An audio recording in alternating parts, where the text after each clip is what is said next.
Hello, students. Welcome to Health Psychology at the University of the People. I'm Instructor Anderson. Welcome to this term five of this 9-week course. What an exciting time. This is a favorite class of mine for various reasons. And the reason it is I've noticed many students in the past have used this class as one of their first classes in their educational journey, which is also exciting itself. So, congratulations, whatever part of your journey you are on, you should be proud of yourself first and foremost. The next thing is this class really can tie in so many aspects of our life. Okay.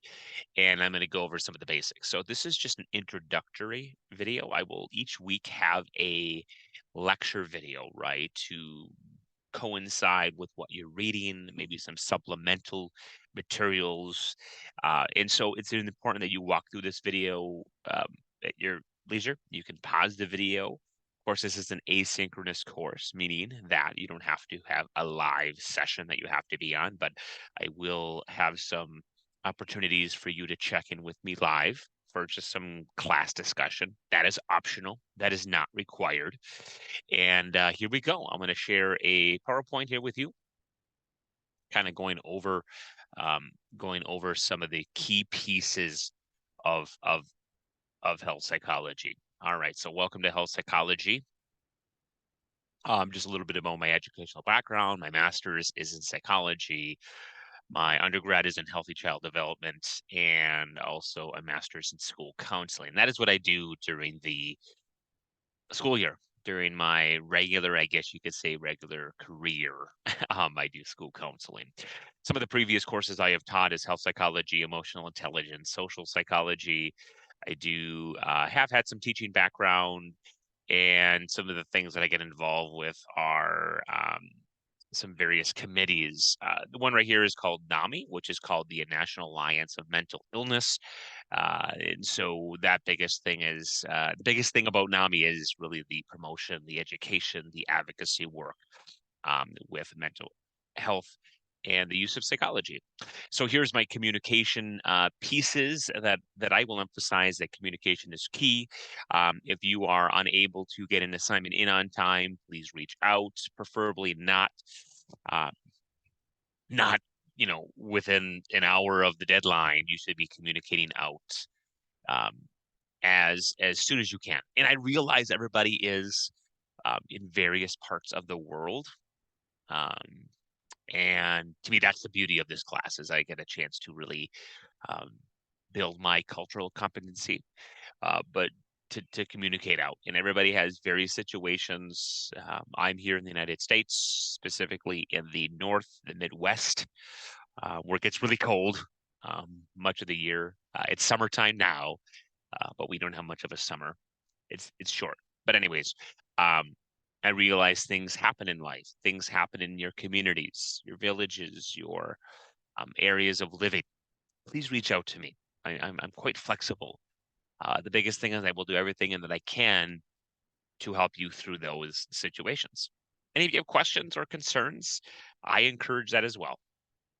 And just really quick, what is psychology? Psychology is the broad field, right? And so psychology is the study of the human mind and the various functions and how it affects our behavior, the way we're motivated, the way our personality contributes to the way we live each day, the way we make decisions. Now, we are in health psychology, so you can see that it draws upon the idea of various things such as a connection of who we are, right? And the way we live and the choices we make, our actions, our behaviors, and that and how that affects the way then what we intake and how that intake, right, of food, right, our environments goes back to those choices again. So it's almost like this cycle when you think about that. But we're focused on the overall health of the individual and what that health is. Now you might think of health right away as um, these diseases or having a cold or having the flu. But we think of maybe the short term. We think of the acute. We think of the chronic. But how does it affect us long term in our social aspects of living? How does it affect our emotional aspects of living? So I think that is the beauty of health psychology, where it really illness plays a role in how we make certain decisions, right? In our lifestyle changes, our lifestyle beliefs, how that affects, right? The various ways of our day-to-day, I guess, lives. And so this is the course description about health psychology, and we're going to cover all of this, okay? Let me just get onto the next screen here. Here's the required textbook that you need to have. All right. And that's going to be really important. And each week in the learning guide, there'll be additional readings, and that'll be required of you for that too. All right. Learning objectives. Here are the key. Here are the key. Oh, I don't know what happened there. I apologize. Examining, assessing, analyzing, and distinguishing. Those are those key pieces of your actions. If you're going to see yourself to be successful in here, you're constantly examining the material. You're assessing the connection of what you're reading to your life, to the world around you, analyzing, taking those key pieces of psychology, analyzing that. How does this put itself in the play of those pieces that you're learning each week? Okay. And distinguishing. Um, but the biggest thing is that I'm looking for in this course is to see how you're connecting to the material through your learning journals, your discussion posts, your writing. And if you do your work into just, hey, following those key pieces, um, you'll do great. You'll do great. Really quick, here's some of the key pieces in each week. Week one, we're going to look at just kind of that basic framework, right? That foundation of psychology into health. And each week, your learning guide will have these specific tasks for you to do. In those tasks, right, such as a discussion post, it'll tell you what's the minimum amount of sentences you should be writing, or words, excuse me, not sentences, words you should be writing, and the maximum. I'll tell you right now, I'm going to keep saying it. Meet the minimum. And if you don't meet the minimum, that will deduct you from your grade quite a bit. Um, if you go over a little bit, that's where I can make a little bit more flexible. But I've learned in this course is if it says a minimum of 300 words of your writing, not copying and paste the question, or um, you know, that is your words in a minimum of 300 words, for example, in the discussion posts. Okay. Week two, we're going to do the role of beliefs in health behavior, health-related behavior. And again, this is where it starts connecting to your experience. This is where you get a chance, right, to say, hey, this is what I've lived. This is what I've seen. Then you connect it to the learning. Behavior change. How does health affect behavior change? For the good, for the bad? The role of cognition, help seeking and communication to illness. These are the pieces that we have to realize in terms of how the thinking, the way our memory is, the way our education or lack of understanding through that knowledge, right? And what is help seeking? All right. The experience of stress and pain in the context of illness, stress, man, it is absolutely can be a positive thing, right? We know that is positive stress. But we also know that there is negative stress. And again, we're going to talk about that too. Psychology and the chronic illness phase, gender and health outcomes and the quality of life. And then, of course, at the week 9 is your final exam. Really important, the discussion assignments, you are required to develop and post a substantive response to the discussion assignment. Essentially, you would need to have a minimum and a maximum, right? Like I said, the minimum word count is going to be key, all right? And if you don't meet that minimum word count, and if you don't meet the expectation of um, responding to your peers, that'll deduct from your grade. And for me personally, I've had students reach out and say, hey, why did I get this grade on my discussion post?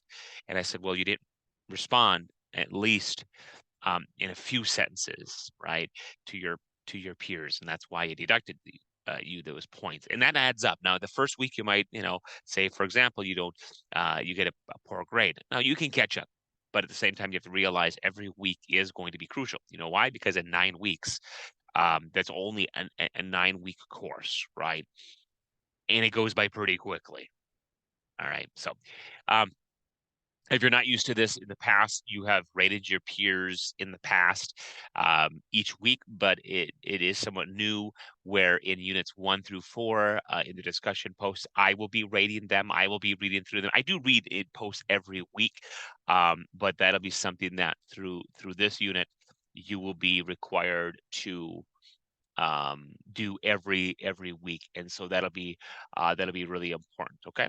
All right, so units 1 through 4, your discussion post will be assessed by your instructor. In unit 5 and on, you will assess 3 of your peers' discussion posts, and those instructions will be for you in the learning guide, okay? All right, and I'll go through those again when the time gets closer, and failure to participate in the discussion assignments is not going to help you. It could eventually result in failure of the course. In the written assignments, same thing. There's a topic, you write about it a little bit more, writing in that one. I will be assessing those through the first 1 through 4. In units 5 through 8, you will be assessing 3 of your classmates' assignments to the instructions. And again, pause the video right now if you want to read through this, but I'm just kind of briefing through in the introduction. Learning journals to me are really the learning I see start to happening. Okay. And I'll be having various topics throughout each week. The learning journal is only seen by you. And I will assess everybody, of course, differently. But if I say the first week that I find that you're not analyzing, you're not examining, you're not distinguishing, and you're not making those changes, those are where I'm going to be a little bit more tougher on the grading from the next week to the next week. Okay, if you're not making those changes, absolutely 300-word minimum. Absolutely, that to me right from the start. If you're not meeting that minimum, then that will be deducted on your grade. Quizzes, information on the quizzes each week. Final exam will take place the Thursday to the Sunday of that week 9. And that will open, and I will give more information once that. All right. Course forum, make sure you take a look at that as well. This is where you can raise questions and issues related to the course.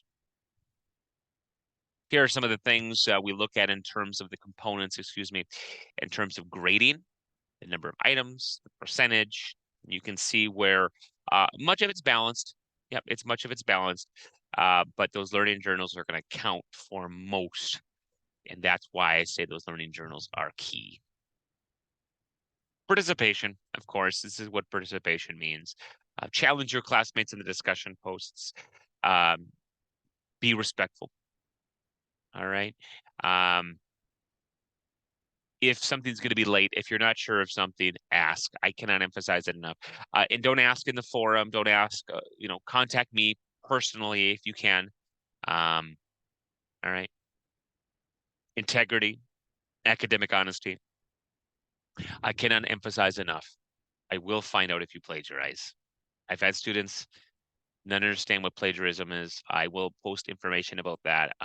If you cite incorrectly, the UniCheck program that we use will show that it's a percentage of similarity, right? Meaning it's saying, hey, this person could be plagiarizing. Now, a lot of times it's just you might have, you might have cited incorrectly.